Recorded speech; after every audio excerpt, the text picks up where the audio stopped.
국무부가 전 세계 각국의 테러 관련 현황을 분석한 국가별 테러 보고서를 발표했습니다.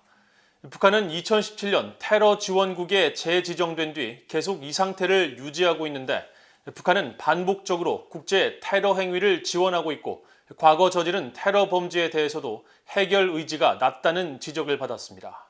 첫 소식 함지하 기자가 보도합니다. 미국 국무부는 전 세계 각국의 테러 관련 현황을 분석 정리한 2020 국가별 테러 보고서를 발표했습니다. 존 가프리 국무부 대테러 조정관 대행은 이에 대한 전화 브리핑을 통해 북한의 문제를 지적하면서 북한의 행태는 여러 분야에서 문제가 되고 있다고 밝혔습니다.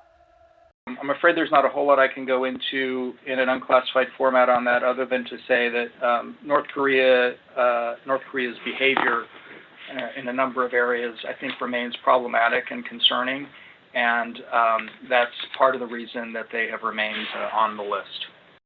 북한은 1987년 대한항공 여객기 폭파 사건으로 이듬해 처음 테러 지원국으로 지정됐다가 2008년 부시 행정부 시절 해제됐었지만 도널드 트럼프 행정부 시절인 2017년 김정은 국무위원장의 이복형, 김정남 살해 사건으로 다시 테러 지원국에 재지정돼 이란, 시리아, 쿠바와 함께 이 상태를 유지하고 있습니다.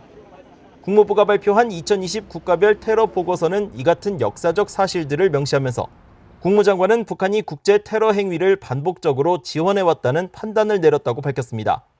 북한은 또 과거 국제 테러 행위 지원에 대한 문제를 해결하기 위한 조치를 취하는 데 실패했다면서 1970년 일본 항공 여객기 납치 사건에 가담한 혐의로 일본 정부에 의해 수배된 일본 적군파 대원 4명이 북한에 은신하고 있다는 구체적인 사례도 제시했습니다. 보고서는 이어 일본 정부가 일본인 납치 피해자들 생사에 대해 충분한 설명을 계속 요구하고 있지만 북한은 2002년 이후 단 5명의 납북자만을 일본으로 송환한 상태라고 지적했습니다.